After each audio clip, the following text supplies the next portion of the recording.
Novel beast کی beauty, writer Tamim. Episode number 38۔ ان چاروں ڈرگ اسمگلرز کی جیسے بہت خوب ٹریننگ کی گئی تھی۔ انہوں نے دوران تفتیش اپنے منہ سے ایک لفظ بھی نہ نکالا، یہاں تک کہ پولیس نے بھی اپنے ہاتھ کھڑے کر دیے تھے۔ وہ ان سب کا ملبہ اپنے سر لے رہے تھے کہ وہ یہ سارا دھندا خود ہی اکیلے کر رہے تھے۔ انہیں کسی کی بھی کوئی حمایت یا سرپرستی حاصل نہیں تھی۔ ان کا کوئی باس نہیں ہے۔ اور یہ خبریں وقت جہاں تک بھی پہنچ رہی تھی، اسے ان چاروں پر شدید غصہ آیا تھا۔ تو یہ لوگ اس طرح سے اپنا گناہ تسلیم نہیں کریں گے۔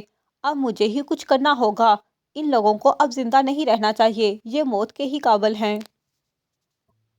وہ ایک فیصلہ کرتا اٹھ کھڑا ہوا۔ آج رات ہی اسے یہ کام سر انجام دینا تھا۔ جیل وارڈن اس کے ساتھ اس کام میں شامل تھی۔ اس نے وعدہ کیا تھا کہ وہ اس کا پورا ساتھ دے گا۔ اور پھر ڈیتھ آف ایول اپنے مخصوص حلیے میں روانہ ہوا ان چاروں کی موت بن کر، کیونکہ اب انہیں زندہ رہنے کا کوئی حق نہ تھا، کیونکہ وہ اپنے مالک کے بہت وفادار بندے تھے۔ صبح ہوتے ہی یہ خبر ہر نیوز چینل پر چل رہی تھی کہ کل رات ان چاروں ڈرگ اسمگلرز نے ایک دوسرے پر حملہ کر دیا تھا، اور اس حملے میں وہ چاروں ڈرگ اسمگلرز مارے گئے، یا پھر یوں کہو کہ ان چاروں نے ایک دوسرے کو خود ہی جان سے مار ڈالا تھا۔ ٹی وی چینل کے سامنے بیٹھا برہان جہانگیر یہ نیوز سنتا ہنس دیا۔ پاس بیٹھے رامیش نے تعجب سے اسے یوں ہنستے ہوئے دیکھا تھا۔ رامیش کو سمجھنے میں ایک سیکنڈ کی بھی دیر نہیں لگی تھی۔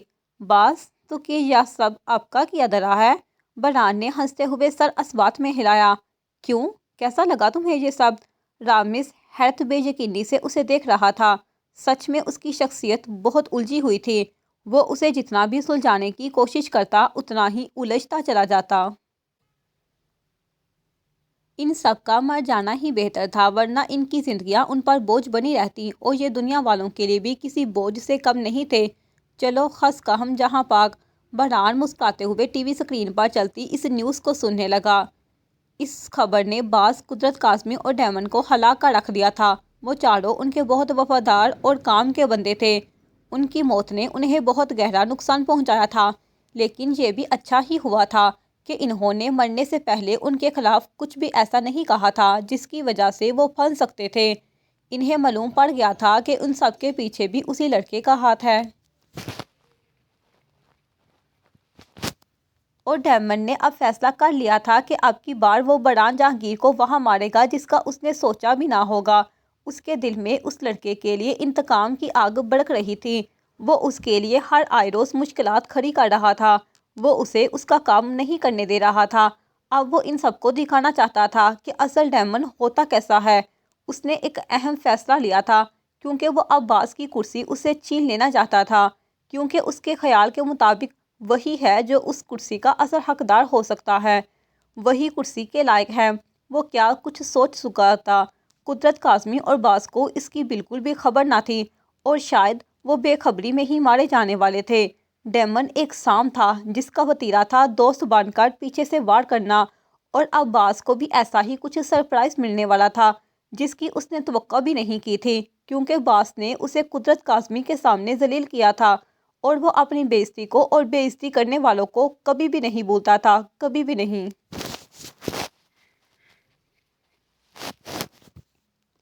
آج یامین ہاؤس میں پارٹی تھی۔ حداد صاحب اپنی پوری فیملی کے ساتھ وہاں آیا تھا۔ مطیبہ تو ساتھ نہیں جانا چاہتی تھی، کیونکہ وہ سوہا کے منہ نہیں لگنا چاہتی تھی، لیکن حداد صاحب اور باقی سب کے بہت اصرار کرنے پر بالآخر مطیبہ ان کے ساتھ جانے پر رضامند ہو گئی تھی۔ سوہا اور شاذر اسٹیج پر بیٹھے تھے، اور سبھی آنے والے مہمان انہیں باری باری اسٹیج پر آ کر انہیں مبارکباد دے رہے تھے۔ مطیبہ بھی حداد صاحب اور باقی سب کے ساتھ ان دونوں کو مبارکباد دینے اسٹیج پر چلی آئیں۔ حداد صاحب اور انس نے پہلے شاذر اور پھر سوہا کو مبارکباد دی۔ فاطمہ اور حدیقہ نے بھی انہیں اس خوشخبری پر انہیں مبارکباد دی۔ اب وہ اسٹیج سے ذرا فاصلے پر کھڑے کیسر یامین، لبنہ، کیسر، قدرت کاظمی اور اس کی اہلیہ کے ساتھ حال چال پوچھ رہے تھے۔ روحیل ان کے ساتھ نہیں آیا تھا۔ مطیبہ ان دونوں کے پاس آئی اور مسکراتے ہوئے بولی، بہت بہت مبارک ہو آپ دونوں کو۔ سنا ہے کہ آپ دونوں بہت جلد پیرنٹس بننے والے ہو۔ سوہا ایک ادا سے اپنے بالوں کو جھٹکا دیتے ہوئے انتہائی مغرورانہ انداز میں بولی، ہاں بالکل، بس دعا کرو کہ اللہ تعالیٰ ہمیں کسی حاسد کی نگاہ بد سے محفوظ رکھے۔ یہاں بہت سے لوگ ہیں جن سے کسی کی خوشیاں دیکھنا برداشت نہیں ہوتی۔ مطیبہ اس کی بات کا مطلب سمجھ گئی تھی، وہ مسکرائی۔ ہاں صحیح کہا تم نے، یہاں ایسے لوگوں کی کمی بالکل بھی نہیں ہے۔ سوہا نے نخوت سے اسے دیکھا، یعنی کہ اسے تو کوئی فرق ہی نہیں پڑا تھا۔ اب وہ اسے جلانے کے لیے پاس بیٹھے شاہزر کا بازو پکڑ کر اسے خود کے ساتھ لگاتے ہوئے بولی، ویسے کیا تم جانتی ہو، جب سے میں نے شاہزر کو یہ خبر سنائی ہے وہ تو خوشی سے پھولے نہیں سما رہا۔ یہ میری بہت کیئر کر رہا ہے۔ مجال ہے جو کبھی ایک لمحے کے لیے بھی مجھے بھولا ہو۔ سوہا کی بات سنتا مطیبہ کو دیکھنے لگا۔ مطیبہ اس کی بات سنتی مسکرا کر بولی، یہ تو بہت ہی اچھا کر رہے ہیں شاہزر، انہیں تمہاری کیئر بہت پہلے کر لینی چاہیے تھی، لیکن کوئی نہیں، ابھی بھی دیر نہیں ہوئی۔ Good luck and best wishes, ہمیشہ خوش رہو۔ مطیبہ اسے یہ کہتی وہاں سے نیچے چلی گئی۔ سوہا کے تن بدن میں آگ لگ گئی تھی۔ مطیبہ کی یہ آخری بات سن کر وہ شاہزر کا بازو چھوڑتے ہوئے نفرت سے اسے جاتے ہوئے دیکھ رہی تھی۔ تمہیں تو میں چھوڑوں گی نہیں مطیبہ جمال، تمہیں آخر گمان کس چیز کا ہے ہاں؟ دراصل سوہا کو اس بات کا غم کھا رہا تھا کہ آخر مطیبہ جل کیوں نہیں رہی تھی اسے یوں شاہزر کے ساتھ دے کر۔ اب وہ اسے جلی کٹی سنانے کا سوچ رہی تھی۔ مطیبہ لان کے ایک کونے میں اکیلی کھڑی فارس کو یاد کر رہی تھی۔ بالآخر وہ فارس کے ساتھ یہاں آئی تھی۔ وہ فارس کا سوچتے ہوئے مسکرا رہی تھی۔ تبھی سوہا اس کے پاس آئی اور آتے ہی وہ اس کا بازو دبوچتے اسے اپنے سامنے کر گئی۔ مطیبہ اس اچانک افتاد پر پہلے تو ڈر گئی تھی، لیکن پھر سوہا کو سامنے یوں آگ بگولا دیکھ کر وہ مسکرائی تھی۔ اب کیا ہے، کیوں جان نہیں چھوڑ دیتی تم میری سوہا کیسر؟ آخر تمہیں مجھ سے چاہیے کیا؟ ہاں بتاؤ۔ سوہا کے تن بدن میں آگ لگ گئی اس کی یہ بات سن کر۔ مجھے تمہیں بس مرتے ہوئے دیکھنا ہے مطیبہ جمال، سوہا نفرت سے بولی۔ لیکن افسوس کے ساتھ سوہا کیسر یامین، تمہاری یہ خواہش تو کبھی بھی پوری نہیں ہوگی۔ ہوگی اور ضرور ہوگی، میں تمہیں ماروں گی، دیکھنا تم، میں ابھی تک اس تھپڑ کو نہیں بھولی ہوں۔ اچھا ہے ویسے، اور بھولنا بھی مت، وہ تمہیں ہمیشہ تمہاری اوقات یاد دلائے گی۔ مطیبہ، سوہا نے اس کا نام چلاتے ہوئے اس سے مارنے کے لیے اس پر ہاتھ اٹھایا تھا، جسے مطیبہ نے بروقت روک لیا تھا۔ ایسا سوچنا بھی مت سوہا کیسر، تم شاید یہ سمجھ رہی ہو کہ میں اس وقت میں تمہارے گھر پر کھڑی ہوں تو تم میرے ساتھ کچھ بھی کرو گی، تو یہ بھول ہے تمہاری۔ میں اپنی طرف اٹھنے والے ہاتھ کو توڑنا بہت اچھے طریقے سے جانتی ہوں، آئندہ غلطی سے بھی ایسی غلطی مت کرنا، سنا تم نے؟ وہ اس کا ہاتھ جھٹکتے ہوئے بولی، تم نے میری زندگی عذاب بنا دی ہے، آخر تم چاہتی کیا ہو سوہا کیسر؟ مطیبہ تنگ آ کر بولی تھی، نہ تم خود چین سے جینا چاہتی ہو اور نہ ہی مجھے جینے دے رہی ہو، آخر تمہاری پرابلم کیا ہے؟ تم ہو میری سب سے بڑی پرابلم، نفرت کرتی ہوں میں تم سے، وہ بھی شدید نفرت، اس دنیا میں سب سے زیادہ نفرت میں تم سے کرتی ہوں۔ بہت اچھا کر رہی ہو تم، چلو لگی رہو تم۔ مطیبہ جانے لگی تو سوہا نے اس کا بازو سختی سے پکڑ لیا۔ جا کہاں رہی ہو، ابھی میری بات مکمل نہیں ہوئی ہے، وہ ضد سے بولی تھی، جیسے کہ اس کی پوری بات سنے بغیر مطیبہ کا وہاں سے جانا اسے بہت برا لگا تھا۔ وہ چاہتی تھی کہ لوگ اس کے آگے ہاتھ جوڑ کر ادب سے کھڑے ہوں اور اس کی جی حضوری کریں، لیکن مطیبہ وہ واحد شخصیت تھی جو اس کے مد مقابل آئی تھی۔ چھوڑو میرا ہاتھ پاگل لڑکی، دماغ خراب ہو گیا ہے تمہارا؟ مطیبہ اپنا ہاتھ اس کی سخت گرفت سے چھڑانے کے لیے ذرا اونچی آواز سے بولی تھی۔ ہاں دماغ خراب ہو گیا ہے میرا، اور میں چاہتی ہوں کہ میں تمہیں مار کر میرا دماغ اپنی صحیح جگہ پر واپس آ جائے۔ وہ پاگل ہو رہی تھی۔ مطیبہ کو وہ اس وقت ایک نفسیاتی مریضہ ہی لگ رہی تھی۔ جاؤ پہلے کسی سائیکالوجسٹ کو دکھا لو، لگتا ہے کہ تمہارے دماغ کے پرزے ہل گئے ہیں۔ اس کی بات سنتی سوہا چلائی تھی، میں تمہیں مار ڈالوں گی مطیبہ جمال، تمہاری ہمت بھی کیسے ہوئی مجھے پاگل کہنے کی؟ وہ اسے مارنے کو لپکی تھی، جس پر مطیبہ نے اسے بازوؤں سے پکڑ کر پیچھے کو دھکا دیا تھا۔ اس سے پہلے کہ وہ گر جاتی اور اس کا بہت بڑا نقصان ہو جاتا، پیچھے سے شاہزر نے آ کر سوہا کو سہارا دے کر گرنے سے بچایا تھا۔ اب وہ غصے سے سامنے کھڑی مطیبہ کو دیکھ رہا تھا۔ اسے مطیبہ کی یہ حرکت بالکل بھی پسند نہیں آئی تھی، اس کی اس حرکت سے اس کے بچے کو نقصان پہنچ سکتا تھا۔ تم کیا سمجھتی ہو کہ تم مجھے مار ڈالو گی تو میں تمہیں چھوڑوں گی؟ ایسا سوچنا بھی مت۔ اگر تم نے مجھے نقصان پہنچانے کی کوشش بھی کی تو یاد رکھنا، اس بار میں تمہیں چھوڑوں گی نہیں۔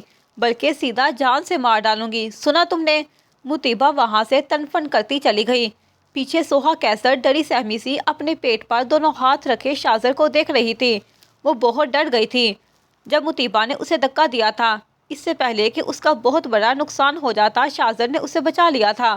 وہ بے اختیار شاہزر کے گلے سے لگ گئی۔ تھینک یو سو مچ شاہزر، تم نے مجھے اور ہمارے بچے کو بچا لیا۔ وہ شاہزر کے گلے سے لگی رو رہی تھی۔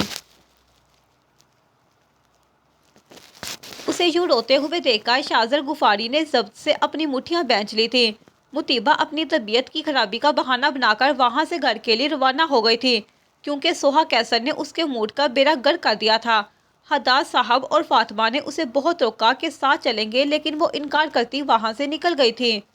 وہ پیدل ہی چل رہی تھی۔ رات کے غالباً 12:30 بجنے والے تھے۔ تبھی اسے لگا کہ کوئی اس کے پیچھے پیچھے آ رہا ہے۔ مطیبہ کے خوف سے پسینے چھوٹ گئے۔ اس نے پیچھے مڑ کر دیکھا، وہ سیاہ ہیولہ تھا جس نے سیاہ لباس پہنا ہوا تھا اور اپنے چہرے کو چھپانے کے لیے اس نے پی کیپ کے ساتھ ماسک لگایا ہوا تھا۔ مطیبہ نے اپنے بیگ پر گرفت مضبوط کی اور اپنی تیز رفتار کر لی۔ پیچھے والا بھی اب لمبے لمبے ڈنک بڑھنے لگا تھا۔ مطیبہ کا سانس حلق میں اٹک گیا تھا۔ اب وہ پچھتا رہی تھی کہ اس نے کیوں جوش میں آ کر اکیلے گھر جانے کا فیصلہ لیا۔ اس نے دیکھا پیچھے والے آدمی کا سایہ اس کے بالکل قریب آ رہا تھا۔ اس سے پہلے کہ وہ اسے پکڑ لیتا، اس نے بیگ کو مضبوطی سے پکڑا اور دوڑ لگا دی۔ یہ ایریا بہت سنسان تھا۔ وہ نہیں جانتی تھی کہ وہ کہاں جا رہی ہے، بس وہ دوڑتی چلی جا رہی تھی بغیر اپنی منزل کا تعین کیے۔ وہ بھاگتے ہوئے بے آواز رو رہی تھی، آنسو ٹوٹ کر اس کے گالوں پر بہہ رہے تھے۔ وہ آدمی بھی اس کے پیچھے بھاگ رہا تھا۔ اس نے مڑ کر دیکھا تھا، اس نے اسے مارنے کے لیے ریوالور نکال لیا تھا۔ اس سے پہلے کہ وہ اسے شوٹ کر دیتا، مطیبہ نے دائیں جانب دوڑ لگا دی۔ یہ راستہ ایک کاٹھ کباڑ کے کارخانہ کی طرف جاتا تھا، جہاں پر بہت سارا کاٹھ کباڑ رکھا ہوا تھا، جہاں پر ان کی ری سائیکلنگ کی جاتی تھی۔ اس وقت وہ پورا کارخانہ سنسان لگا ہوا تھا۔ مطیبہ اس آدمی سے اپنی جان بچانے کے لیے اس کارخانے میں چلی آئی تھی۔ ہر طرف کچرا اور کاٹھ کباڑ ہی پڑا ہوا تھا۔ وہ گتوں کے ایک بہت بڑے ڈھیر کے پیچھے چھپ کر بیٹھ گئی تھی۔ اس نے اپنے منہ پر دونوں ہاتھ سختی سے رکھ کر اپنی آواز کا گلا گھونٹا تھا۔ وہ بے آواز رو رہی تھی۔ تبھی اس نے اس سائے کو اس طرف آتے دیکھا۔ اس سے پہلے کہ وہ وہاں سے اٹھتی، اس کے سامنے کو نگاہ اٹھی تھی۔ وہ آدمی اس کے سامنے کھڑا تھا۔ ہاں، اس کے سامنے اس پر ریوالور تانے اسے مارنے کے لیے بالکل تیار تھا۔ خوف سے اس کی آنکھوں کی پتلیاں پھیل گئیں، سانس بھی رک رک کر آ رہی تھی۔ اسے لگا تھا کہ جیسے آج اس کی زندگی کا آخری دن ہے۔ آخر کون بچائے گا اسے اس ویران اور سنسان جگہ پر؟ اگر اسے یہاں پر مار بھی دیا جاتا ہے تو کسی کو بھی اس کی خبر نہیں ہوگی۔ وہ اپنی اس بے بسی پر زاروں کی طرح رو دی۔ اسے سانس لینے میں دشواری ہو رہی تھی۔ وہ تکلیف سے روتے ہوئے اپنے سینے پر بازو زور زور سے ہاتھ مار رہی تھی۔ اس نے سر اٹھا کر آنسو بھری آنکھوں سے سامنے کھڑے اس بے رحم انسان کو دیکھا، جس نے اپنی گن لوڈ کرتے ہوئے گن کا رخ اس کی پیشانی کی طرف کیا تھا۔ پلیز مجھے چھوڑ دو، مجھے مت مارو، میں نے تمہارا کیا بگاڑا ہے؟ وہ روتی ہوئی گتوں کے ڈھیر کے ساتھ ٹیک لگائے اس سے اپنی زندگی کی بھیک مانگ رہی تھی۔ پلیز مجھ پر رحم کرو، میں جینا چاہتی ہوں۔ میں نے اپنی زندگی میں بہت غم دیکھے ہیں، مجھے ابھی جینا ہے۔ پلیز مجھے مت مارو، تمہیں اپنے پیاروں کا واسطہ ہے۔ اس انسان کا واسطہ ہے جسے تم بے حد پیار کرتے ہو۔ خدا کے لیے وہ نہیں جانتی تھی کہ اس نے اسے کس انسان کا واسطہ دیا ہے۔ وہ بے تحاشا رو رہی تھی۔ اگر کوئی اس معصوم سی لڑکی کو یوں روتے ہوئے اپنی زندگی کی بھیک مانگتے دیکھتا تو اس کا دل پگھل جاتا۔ اس نے جو ٹریگر پر انگلی رکھی ہوئی تھی، وہ بس تیار ہی تھا اس پر گولی چلانے کے لیے، لیکن اس کی یہ آخری بات سن کر اس کی انگلی ٹریگر سے ہٹ گئی تھی۔ اس کا ہاتھ کانپنے لگا تھا۔ اس نے اس لڑکی کو دیکھا تھا جو رو رہی تھی زاروں قطار، بار بار تکلیف کی شدت سے نڈال ہوتی اپنے سینے پر ہاتھ مار رہی تھی۔ وہ اس سے اپنی زندگی کی بھیک مانگ رہی تھی، لیکن وہ اس پر اب رحم نہیں کرنا چاہتا تھا۔ لیکن وہ کمزور پڑ رہا تھا اس لڑکی کی محبت کے آگے۔ وہ اسے اپنے ہاتھوں سے نہیں مار سکتا تھا، یہ سچ تھا، لیکن اسے یہ سب کرنا تھا اور ہر حال میں کرنا تھا، کیونکہ اب وہ اس کی نہیں ہو سکتی تھی، کیونکہ وہ فارس حداد سے پیار کرتی تھی اور پران جہانگیر کی دوست تھی۔ اس نے اپنے دل کو سنبھالا اور دوبارہ سے گن اس پر تان لی۔ مطیبہ نے معصومیت سے اس ظالم انسان کو دیکھا جو اس پر کسی بھی طرح سے رحم نہیں کرنا چاہتا تھا۔ مطیبہ بھی سمجھ گئی تھی کہ اب اس کا بچنا ناممکن ہے۔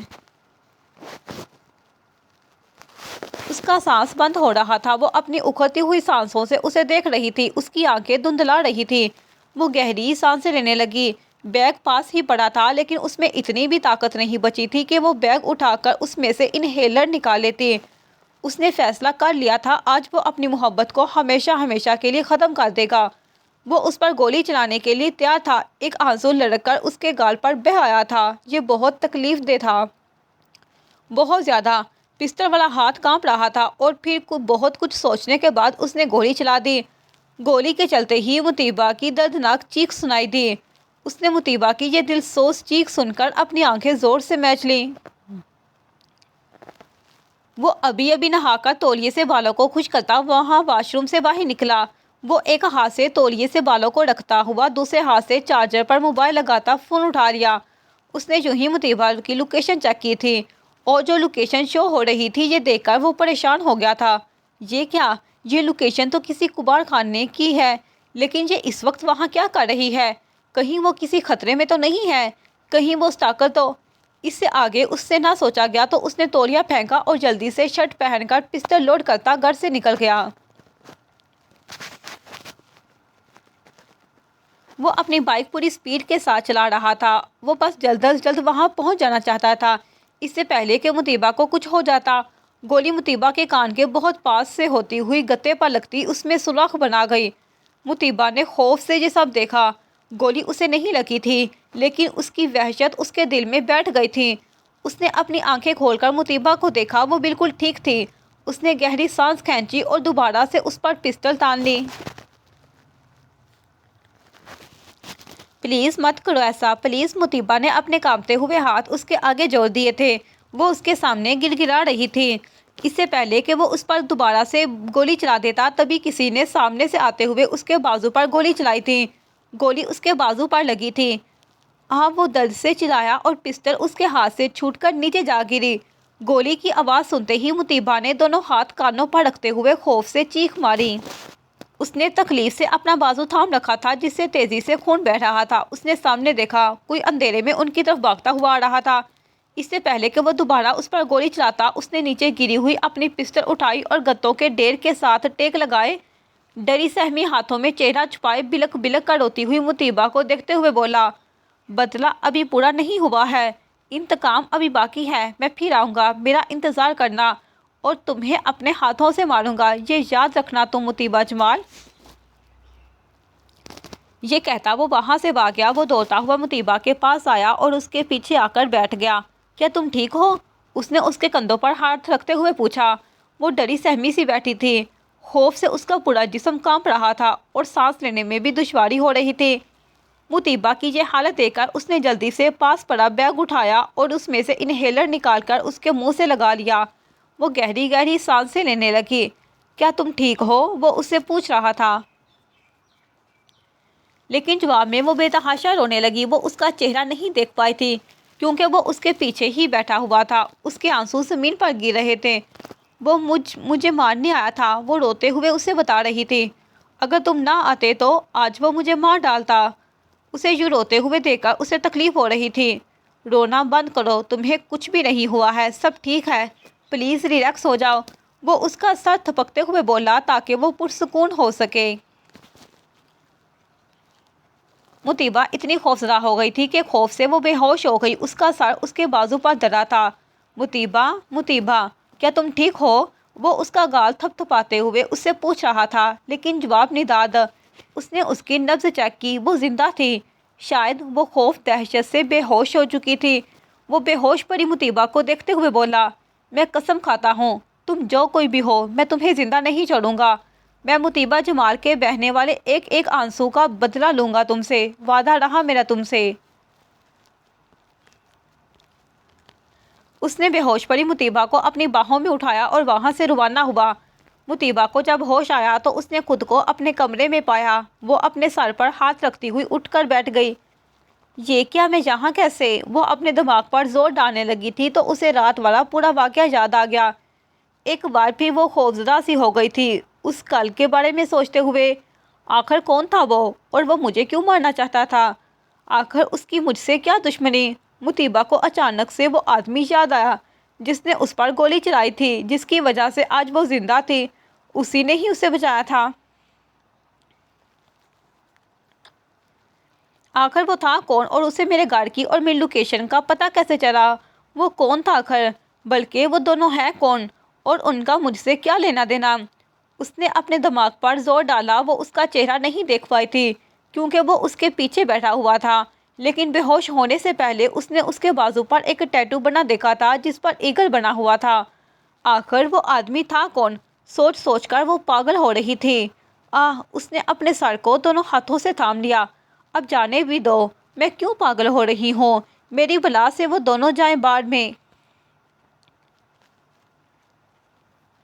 نہیں نہیں، وہ نہیں جس نے میری جان بچائی، بلکہ وہ آدمی باڑ میں جائے جس نے مجھ پر گولی چلائی تھی۔ مر جاؤ تم برے آدمی، تم جو کوئی بھی ہو، اللہ تمہیں غارت کرے، کتنے برے ہو تم۔ وہ اسے بددعائیں دیتی بیڈ سے اٹھ گئی۔ وہ یونیورسٹی کے لیے لیٹ ہو چکی تھی۔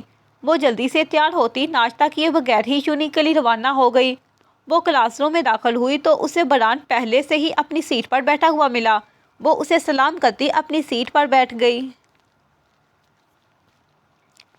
مطیبہ نے اپنا بیگ سامنے رکھتے ہوئے بران کو دیکھا۔ اب وہ سوچ رہی تھی کہ وہ کل رات والے حادثے کے بارے میں اسے بتائے یا پھر نہیں۔ وہ انہی سوچوں میں گم تھی کہ بران نے اسے دیکھا۔ تم کن سوچوں کے سمندر میں ڈوب گئی ہو؟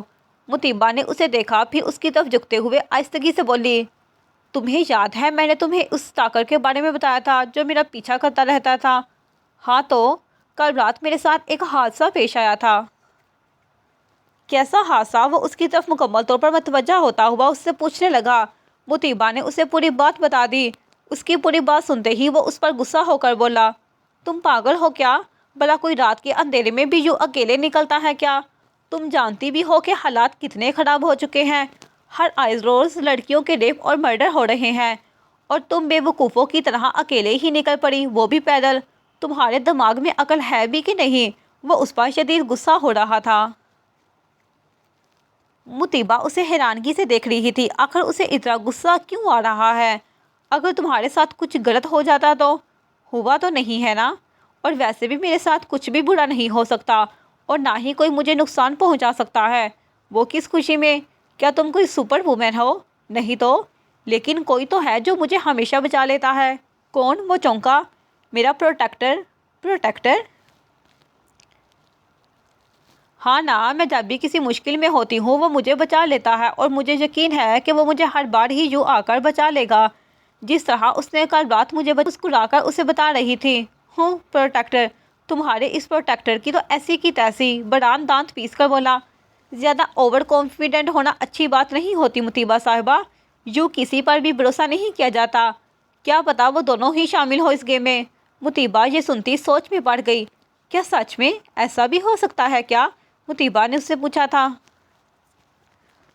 بران اس کی اس بے وقوفی پر اپنے سر پر ہاتھ مارتے ہوئے بولا، تم اتنی بے وقوف کیسے ہو سکتی ہو کہ یوں کسی پر بھی اتنی آسانی سے اندھا بھروسہ کر لیتی ہو؟ کیا ہو جاتا اگر وہ دونوں ہی ساتھی ہوتے؟ تو تم ہر کسی کے ساتھ اپنی پرسنل باتیں شیئر کر لیتی ہو۔ تمہارے بیجے میں عقل ہے بھی کہ نہیں؟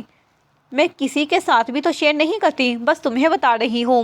مطیبہ کسی کے ساتھ پر بھی زور دیتے ہوئے معصومیت سے بولی، ہاں مجھے بھی نہیں بتانا چاہیے تھا، کیا پتا کسی دن میں بھی کوئی کرمنل نکل آؤں۔ تم جانتی بھی ہو مجھے۔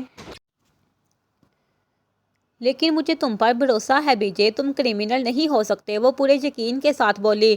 وہ جو اس پر غصہ ہو رہا تھا اس کی یہ بات سنتا یکدم خاموش ہو گیا تھا، یعنی کہ وہ اس پر بھروسہ کرتی تھی، تبھی تو وہ عبیدہ، نگمانہ، حاذق اور روحیل کی بجائے اسے ہی بتا رہی تھی یہ سب۔ بران ذرا دیر کے لیے خاموش ہو گیا تھا، پھر گہری سانس لیتا وہ گویا ہوا، اچھا ٹھیک ہے، لیکن اگلی بار احتیاط کرنا اور خود کو جتنا پروٹیکٹ کر سکتی ہو کرو۔ اپنی بچان جانے کے لیے تمہیں جو کچھ بھی کرنا پڑے، جس حد تک بھی جانا پڑے جاؤ، کسی کی مدد کی منتظر مت رہنا تم۔ اپنی جنگ خود لڑنا سیکھو تم مطیبہ جمال۔ دشمن تمہارے آس پاس کا بھی ہو سکتا ہے، وہ تمہارا دوست، رشتہ دار اور تمہارا قریبی بھی ہو سکتا ہے، جو کسی پر بھی کبھی بھی اندھا اعتماد مت کرو۔ سن رہی ہو نا تم میری بات؟ بران اسے سمجھا رہا تھا۔ وہ اس کے لیکچر سے تنگ آ گئی تھی۔ ہاں ہاں میں سمجھ گئی ہوں تمہاری بات، آج کے لیے اتنا سبق کافی ہے۔ بران نے تعصب سے سر نفی میں ہلایا۔ یہ لڑکی کبھی بھی نہیں سدھر سکتی، مجال ہے جو کبھی کسی بات کو سیریس بھی لے لے۔ بران کچھ سوچتا اس سے پوچھنے لگا، کیا تم نے ان دونوں آدمیوں میں سے کسی کا چہرہ دیکھا تھا؟ وہ دونوں کیسے دکھتے تھے؟ مطیبہ شہادت کی انگلی سر پر رکھے اپنے دماغ پر زور ڈالنے لگی۔ یاد کرو۔ بران اس کی طرف جھکا، اسے یاد کرنے کا کہہ رہا تھا۔ ہاں یاد آ گیا، وہ جٹ سے بولی۔ اچھا بتاؤ کیسے دکھتے تھے وہ دونوں؟ وہ اس کی طرف جھکا تجسس سے اسے پوچھ رہا تھا۔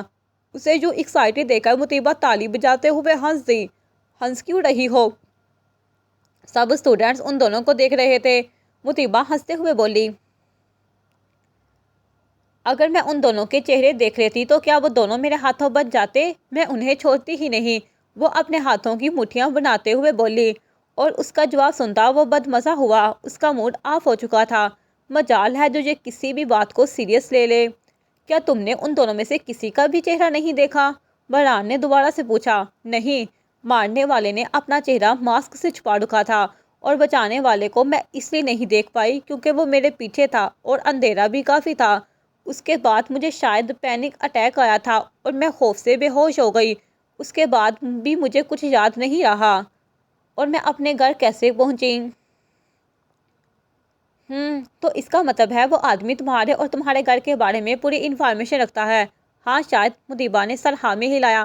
ہاں یاد آیا۔ مطیبہ کو اچانک سے یاد آیا تھا، میں نے بے ہوش ہونے سے پہلے اس کے بازو پر ایک ٹیٹو بنا ہوا دیکھا تھا۔ کیسا ٹیٹو؟ بران اس کی طرف پوری طرح سے متوجہ ہوا۔ وہ ایک ایگل کا ٹیٹو تھا شاید۔ ہاں بالکل، اس کے بازو پر ایگل کا ٹیٹو بنا ہوا تھا۔ میں نے بس اتنا دیکھا تھا اور میں بے ہوش ہو گئی تھی۔ ایگل والا ٹیٹو؟ بران اپنی تھوڑی کو کھجاتے ہوئے گہری سوچ میں گم ہوا۔ ویسے ہم اس آدمی کو اس ٹیٹو والے نشان سے پکڑ سکتے ہیں۔ مطیبہ نے حل پیش کیا، اور اس کے اس حل پر بران دانت پیستے ہوئے بولا، حد ہے ویسے۔ اب کیا میں ایک ایک آدمی کی آستین اوپر کر کے ان کے بازو پر وہ ٹیٹو ڈھونڈتا پھروں؟ مطیبہ نے معصومیت سے مسکرا کر دیکھا، اور بران اسے تعصب سے دیکھتا گہری سوچ میں پڑ گیا۔ اس حادثے کے بعد بران مطیبہ کو فالو کرتا تھا جب تک کہ وہ اپنے گھر پہنچ نہ جاتی۔ صبح کو بھی وہ جلدی سے اپنے گھر سے نکل پڑتا تھا تاکہ وہ مطیبہ کے گھر کے باہر وقت پر پہنچ جائے، اور پھر وہ اس کے پیچھے پیچھے چلتا جب تک یونیورسٹی نہ جاتی۔ جب سے بران نے مطیبہ کو فالو کرنا شروع کیا تھا، وہ حملہ آور بھی محتاط ہو گیا تھا۔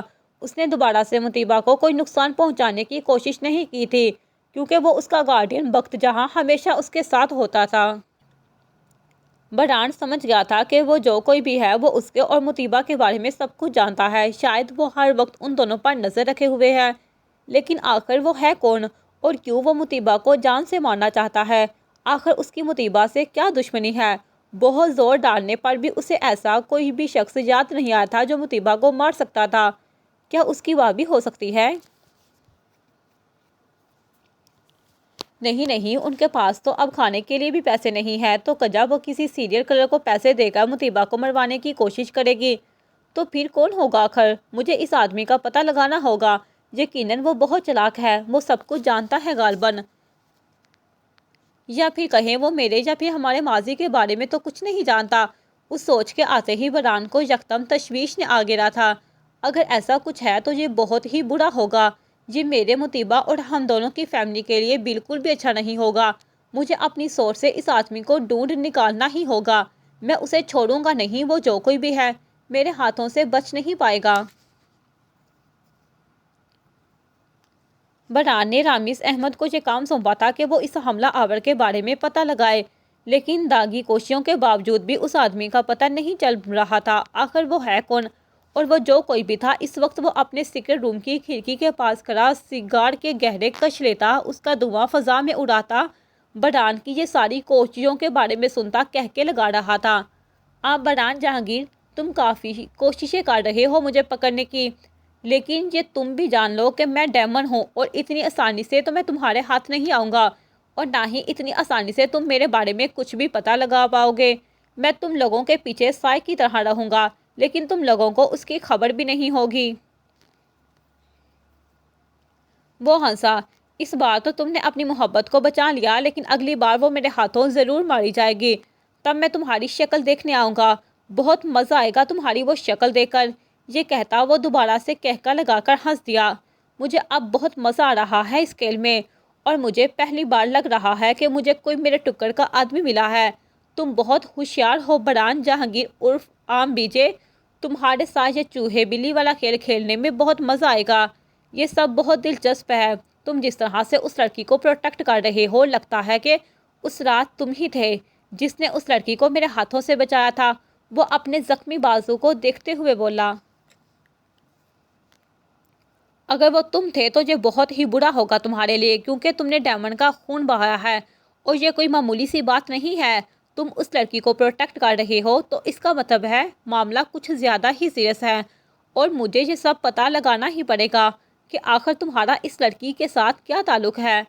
اب تو تم میرے لیے فارس سے بھی زیادہ خطرناک بن گئے ہو، اور میں فرض حداثت سے پہلے تمہیں مارنا پسند کروں گا، اور پھر اس کے بعد فارس کو۔ اس سے تو میں شدید نفرت کرتا ہوں۔ چلو پھر دیکھتے ہیں کہ تم کب تک، کیسے اور کس طرح اپنی دوست اور محبت کو بچاتے ہو اس ڈیمن سے۔ یہ کہتا وہ اپنی انگلیوں میں دبا سگار ہونٹوں سے لگا گیا۔ اس کے دماغ میں ایک شیطانی آئیڈیا آیا تھا جسے وہ سوچتا ہنس دیا۔ وہ سچ میں ایک شیطان بن گیا تھا جس کے سامنے کسی کی زندگی، محبت اور پیار کی کوئی ویلیو ہی نہ تھی۔ اسے اب بس انسانوں کو مارنے میں دلچسپی تھی، کیونکہ اس نے اپنے اندر موجود اچھے انسان کو مار ڈالا تھا۔ وہ لوگوں کو خوف سے کانپتے، روتے اور گر گراتے ہوئے زندگی کی بھیک مانگتے ہوئے دیکھنا بہت سرور پہنچاتا تھا۔ اب وہ سمجھ رہا تھا کہ وہ سچ میں ایک طاقتور انسان بن گیا ہے، تو کسی کو بھی کسی بھی وقت ختم کر سکتا ہے، کیونکہ اب وہ اصلی ڈیمن بن چکا تھا، ایک درندہ صفت شیطان جس کے دل میں رحم بالکل ہی ختم ہو چکا تھا۔ جاری ہے۔